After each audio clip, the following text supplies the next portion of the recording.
Hi guys, Victoria Paxton here, and thanks for stopping back by my YouTube channel. Okay, so today, let me just point out my new backdrop. Pretty spiffy, huh? Yeah. Okay, so first of all, if you haven't already subscribed, I would really appreciate it if you would subscribe and hit the notification bell so that you get notified whenever I put out a new video. So I have 800 subscribers now. Thank you to all of you out there that comment all the time, that watch the videos. I really appreciate it. Okay, so let's get started. So today I'm doing Stacy Peterson. Now I will say that I don't know how long. It's probably been a couple of years ago. I caught like a 2020 or Dateline or something like that, that was about her case. And of course, immediately I'm like, her husband, that SOB, he definitely did it. You know, but I've talked about this before. When I go into a case, I have to clear my mind. I can't have any preconceived notions. I have to just let it all go and start over. Yeah, whether that be in real life when I'm working on a case, you know, with the police, or whether it be on YouTube here when I'm doing these cases. I have to just wipe the slate clean, let it go, and go based on my connections. So yeah, so let me just say that, you know, I had to let all that go. Which, you know, in a case like this, it's not that easy because the guy just comes off as so smug, and Drew Peterson, her husband, he's just so smug, and it was tough. But I did it. But now I'm back to thinking he's a jerk. No, I'm just kidding. Okay, so also, I had a hard time finding information about Stacy Peterson. When I went to do the research end of it, there was all kinds of information about Drew Peterson, her husband, but there wasn't, believe it or not, a lot that was just focused on her. Okay, so she was born January 20th, 1984. Her husband, Drew Peterson, said the last time he saw her was at 10 or 11 a.m. on October 28th of 2007. Stacy was supposed to meet a friend and help them paint, but she never arrived. Drew claims he spoke to Stacy on the telephone at 9 p.m. that day. She's never been seen or heard from again. After her disappearance, her purple two-door 2002 Pontiac was found in the parking lot of the Clow Airport, I think it is, which is apparently the airport is like right near their house. So, okay, so here we go again. Here goes my voice, y'all. So supposedly Stacy, when she talked to Drew on the phone, she told him where it was and she told him to go pick it up. So he went and picked it up and drove it home. So Drew Peterson was an officer with the Bolingbrook Police Department. In 2007, he had been with the police department for 29 years. He was fired in 1985 for misconduct. It was alleged that he conducted a self-assigned investigation and failed to report a bribe offer. He was reinstated in 1986 because there was insufficient evidence to prove the allegations. Go figure. You know, and I have to just say, like, this guy was a police officer for 29 years. I wonder how many people's lives that he just made a living hell, you know? It's scary. Okay, so he was placed on leave from the police department after Stacy disappeared. He decided to retire, so he was given a $6,000 a month pension. Can you believe that? This SOB gets a $6,000 a month pension for retiring from there. Unbelievable. Drew's third wife, Kathleen Savio, divorced Drew after a troubled marriage. She claimed that he had beaten her and had threatened her life. Savio was located deceased in her bathtub in March of 2004. She was lying face down in the tub with a gash in the back of her head. The tub was dry, but Savio's hair was wet, and her fingertips were wrinkled from recent immersion. Her death was originally ruled as an accidental drowning. Drew collected life insurance on his third wife, totaling $1 million. So his third wife dies suspiciously, and then he walks away with $1 million in his pocket. Go figure. The investigators took another look at Savio's death after Stacy disappeared. Drew initially cooperated with the police during the investigation into his wife Stacy's disappearance. He said he believed she had left him for another man. He claimed he had received an anonymous letter from someone who had seen Stacy alive and well in Peoria, Illinois, which is interesting. So where's the letter? Did you give it to the detective that was in charge of her disappearance? No? What? Oh, okay. So he also went on to say that Stacy was under the care of a psychiatrist, and she was taking medication for anxiety and depression. So, he was basically making it sound like, oh, she was really anxious and depressed, and so she ran off with another guy. Yeah, he said she had been irritable and short-tempered. Really? He said that Stacy had taken cash, her passport, and her bikini when she left. What the? A bikini? Why would she take her cash and passport in a bikini? You mean she took her clothes, like everything she owned? Her bikini? What the? Come on. If I were a detective working on this case and he said that to me, I would be like, dude, you're guilty. Like, hello, Not that you can do that, but. Yeah, so Stacy's family didn't believe Drew. Her sister said like over and over again, there's no way she would have left her two kids. She had two children, and then she was raising Drew's third wife, Kathleen Savio's three kids.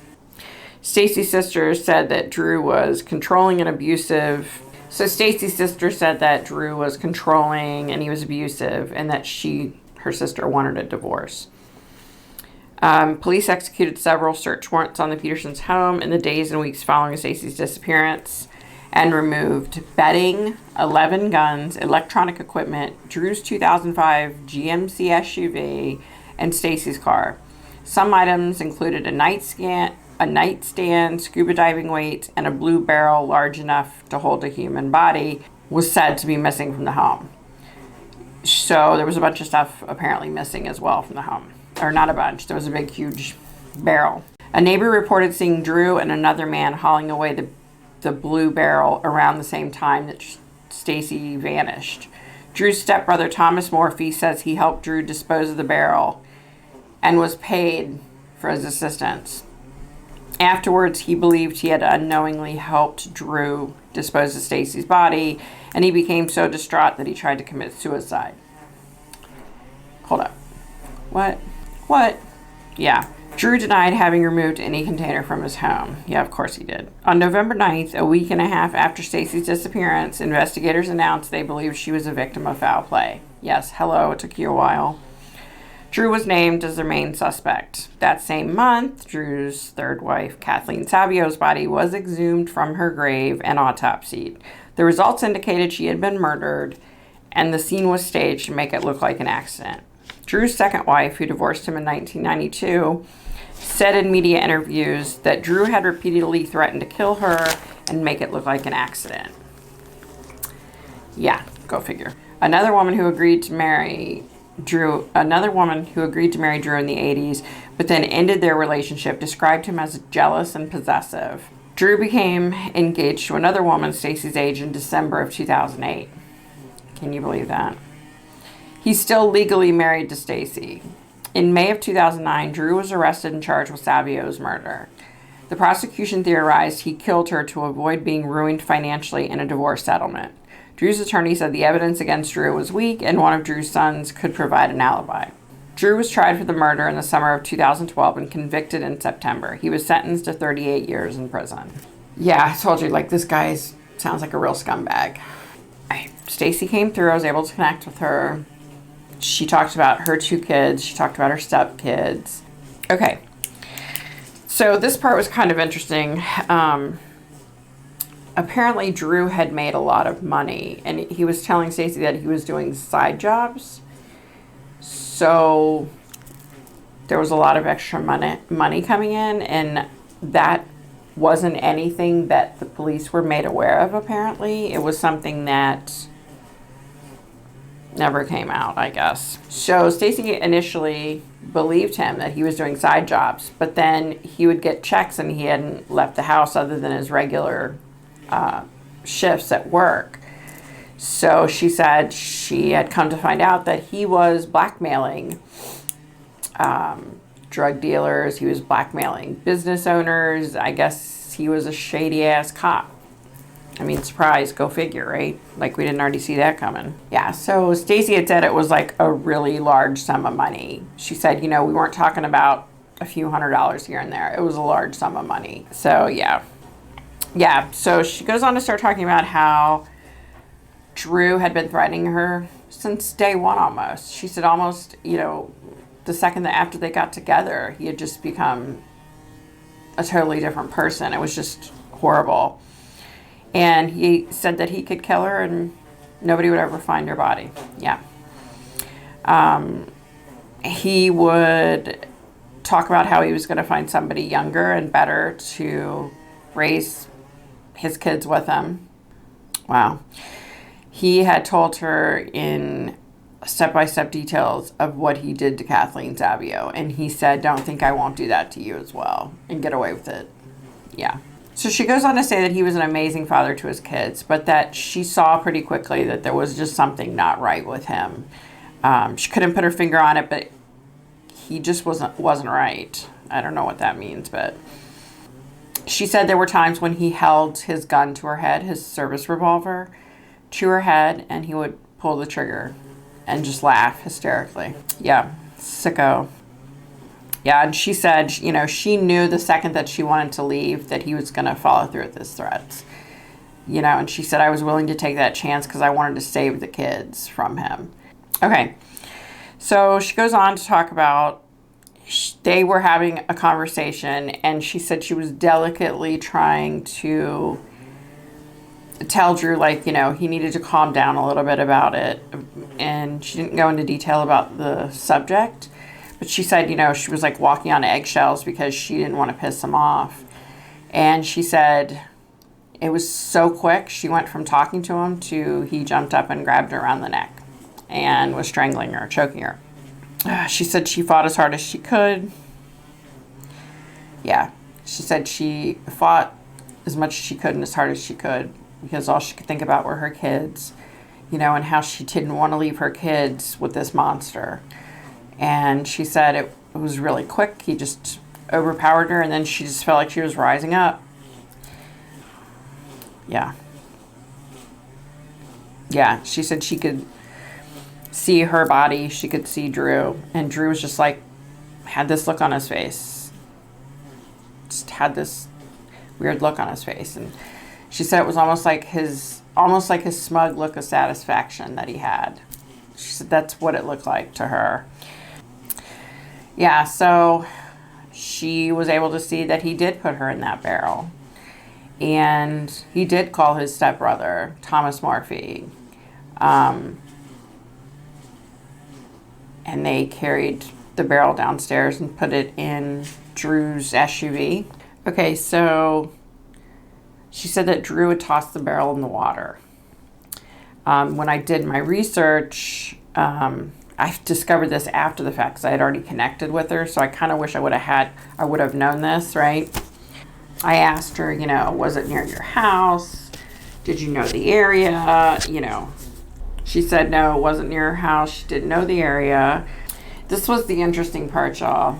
So from the second that I sat down and I was about to try to connect with Stacy, I had the name Warrenville. I couldn't get the name Warrenville out of my head. Warrenville. So I was curious and I looked up Warrenville, and Warrenville apparently, what did I write down? I can't remember. Warrenville was pretty close to Bolingbrook. So when I connected with her and she said she'd been put in water, I was like, was at Warrenville, and she said that she knew where Warrenville was, but she didn't know like a lot of specifics about like the water, because I said, I think he might have put you in water there, and said she didn't know specifics about like rivers or lakes or whatever there, which kind of sucks because I've still really heavily been getting that Warrenville, and I really think that's connected somehow to where she is. I think it is.